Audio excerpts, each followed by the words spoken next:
Assalamualaikum warahmatullahi wabarakatuh. Perkenalkan, nama saya Janudin, NIM 1908 107017, jurusan PGMI semester 6A. Di sini saya akan membuat video pembelajaran MI kelas 4, tema 3, peduli terhadap makhluk hidup, subtema 1, hewan dan tumbuhan di lingkungan rumahku. Pertemuan ketiga, mata pelajaran IPA dan Bahasa Indonesia. Nah, tujuan pembelajarannya ada 3. Yang satu, setelah mengamati video ini, siswa mampu mengidentifikasikan bagian-bagian tumbuhan dan fungsinya. Yang kedua, setelah mengamati, siswa mampu menulis laporan bagian-bagian tumbuhan dengan benar. Yang ketiga, siswa mampu menggunakan kosakata baku dan kalimat efektif. Baik, langsung saja kita mulai. Assalamualaikum warahmatullahi wabarakatuh. Selamat pagi adik-adik. Bagaimana kabarnya hari ini? Masih pada semangat? Pagi. Alhamdulillah, luar biasa. Allahu Akbar. Alhamdulillah masih pada semangat semua. Baiklah adik-adik, sebelum kita mulai pembelajaran pada hari ini, marilah kita berdoa bersama-sama supaya diberikan kelancaran dalam belajar di hari ini. Hari ini yang akan memimpin doa adalah siswa yang datang paling awal. Di sini siapa siswa yang datang paling awal? Si Roy. Si Roy silakan memimpin teman-temannya berdoa. Doa sebelum belajar. Bismillahirrahmanirrahim. Raditu billahi rabba wa bil islami dina wa bi muhammadin nabiyya wa rasulah. Rabbi zidni ilman warzuqni fahman. Berdoa selesai. Baiklah, seperti biasanya sebelum kita mulai pembelajaran, kita menyanyikan lagu terlebih dahulu, yaitu lagu Garuda Pancasila secara bersama-sama.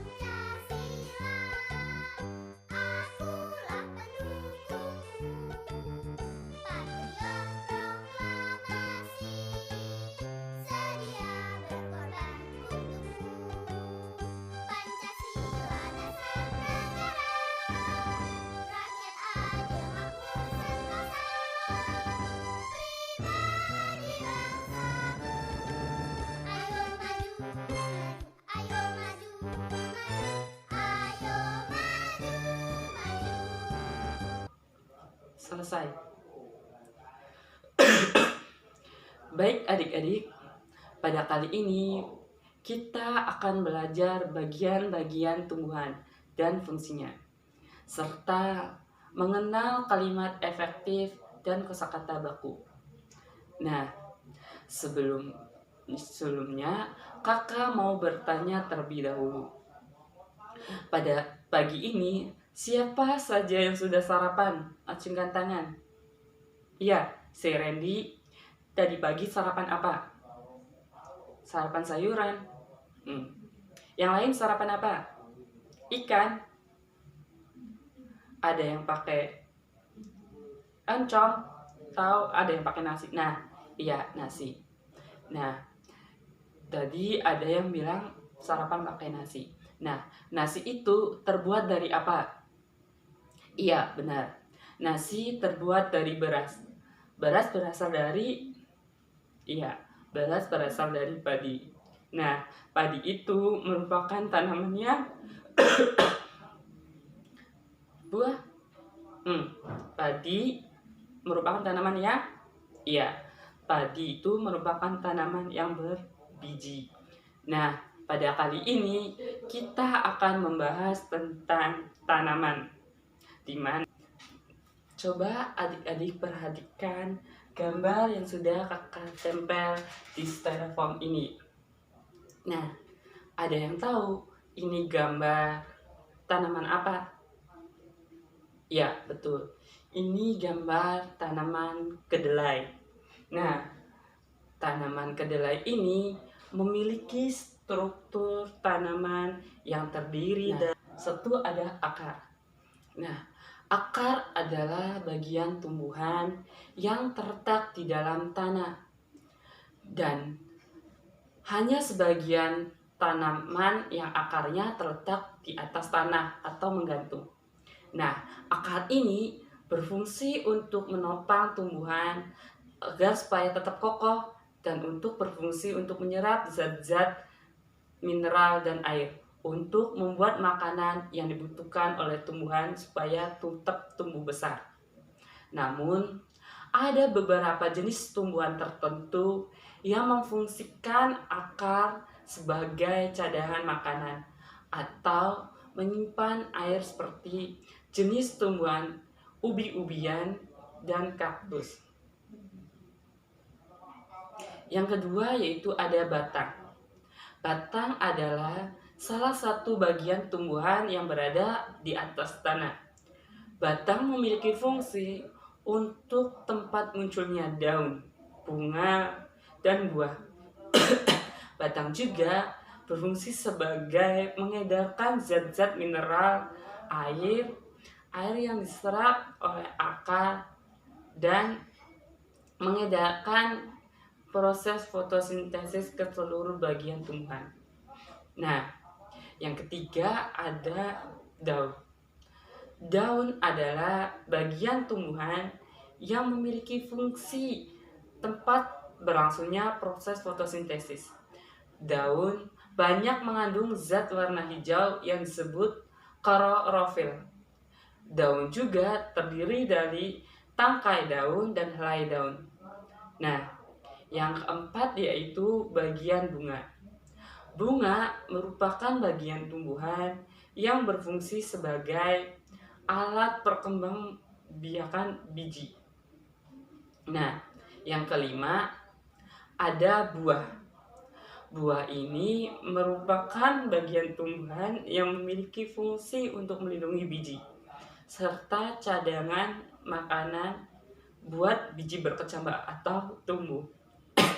Jadi biasanya buah ini bagian luar dari biji ini ada buah yang biasa kita makan. Nah, yang terakhir yaitu biji. Biji merupakan hasil dari pembuahan yang terjadi akibat penyerbukan antara serbuk sari dan sel telur pada putik. Nah, jika biji ditanam akan tumbuh menjadi tumbuhan baru. Nah, biji ini ada yang memiliki keping satu dan ada yang memiliki keping dua. Nah, biji yang berkeping satu disebut monokotil, sedangkan biji yang berkeping dua disebut dikotil. Nah, baik adik-adikku, dari penjelasan tadi yang sudah kakak paparkan, apakah dapat sudah dipahami atau ada yang ingin ditanyakan? Baik, jika tidak ada yang ditanyakan, kakak minta adik-adik untuk membuat sebuah kelompok yang berjumlah 4 orang, di mana adik-adik diminta untuk mengamati dan mencatat bagian-bagian tanaman apa saja yang terdapat di sekitar lingkungan sekolah kita. Nah, setelah adik-adik mengamati, adik-adik diminta untuk mendiskusikan hasil pengamatan yang sudah dicatat.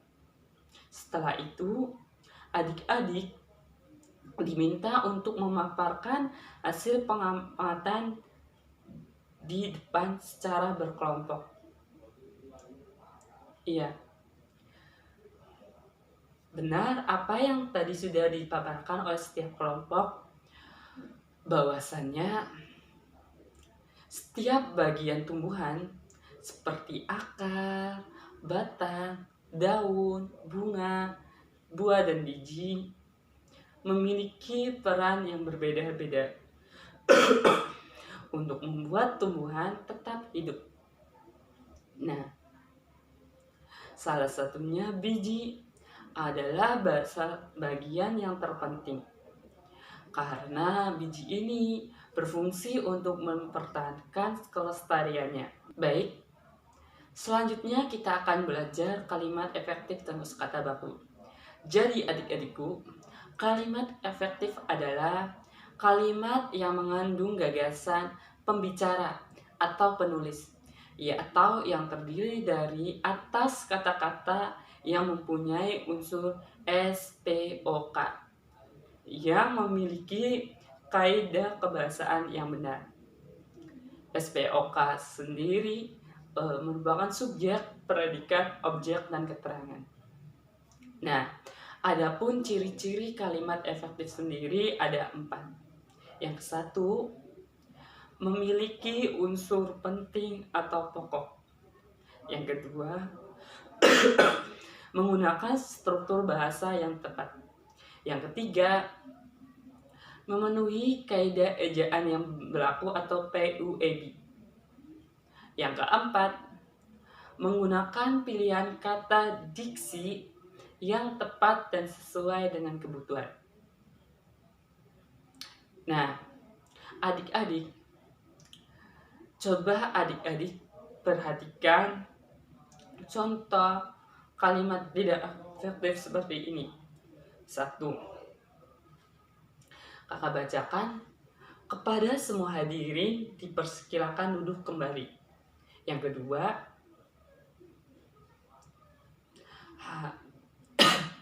para tamu undangan dipersilakan masuk ke dalam. Dan yang ketiga, Indonesia adalah merupakan negara anggota ASEAN.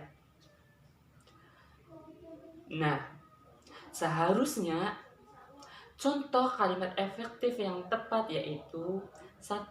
Yang tadi harusnya hadirin dipersilakan duduk. Yang kedua, harusnya kalimat efektif yang tepatnya yaitu tamu undangan dipersilakan masuk. Nah, yang ketiga seharusnya Indonesia adalah anggota ASEAN. Nah, dari ketiga contoh ini kita dapat mengetahui jelas perbedaan antara kalimat efektif dan kalimat tidak efektif. Nah, baik adik-adikku, selanjutnya kita akan belajar kosakata baku. Kosakata baku ini kosakata yang penulisannya telah sesuai dengan Pedoman Umum Edaan Bahasa Indonesia PUEB. Nah, sedangkan kosakata non baku adalah kosakata yang penulisannya tidak sesuai dengan Pedoman Umum Ejaan PUEB ini.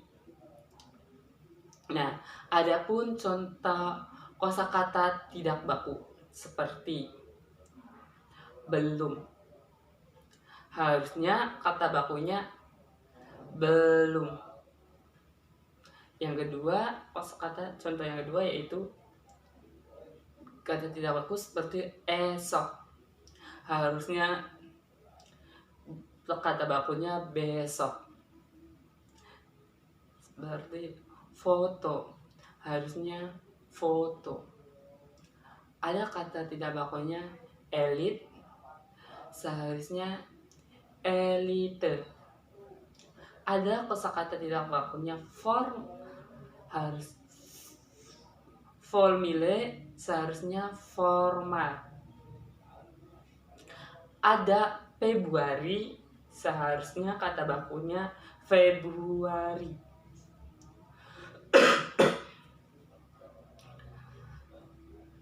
Nah, adapun frekuensi harusnya frekuensi. Nah, di sini ada kosakata tidak baku yaitu goa yang seharusnya gua. Adapun fotosintesa yang seharusnya kalau fotosintesis. Nah, itu merupakan contoh kosakata baku dan tidak baku. Baik, selanjutnya kakak akan membuat sebuah permainan di mana adik-adik akan bermain tebak kosakata baku dan tidak baku. Nah, cara memainkannya, adik-adik akan bermain secara berpasangan dengan teman satu bangkunya, di mana siswa yang duduk di sebelah kanan diminta untuk membuat 5 contoh kosakata baku dan siswa yang duduk di sebelah kiri akan membuat 5 contoh kosakata non baku atau tidak baku.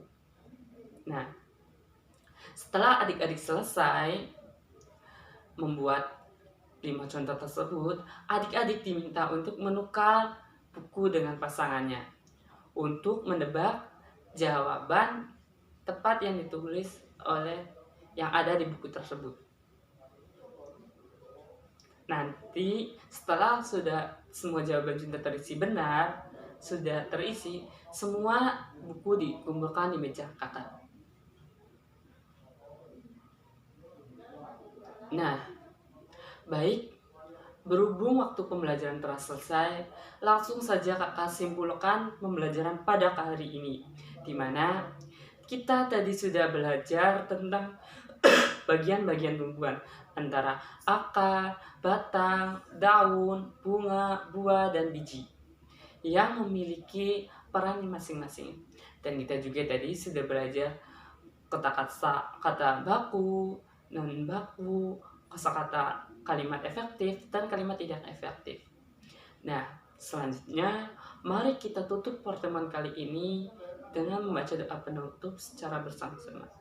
Membaca doa dimulai. Berdoa selesai. Baik, semua siswa dipersilakan pulang kembali ke rumah masing-masing. Sekian dari video pembelajaran saya. Kurang lebihnya mohon maaf. Sampai ketemu di video-video pembelajaran berikutnya. Dah.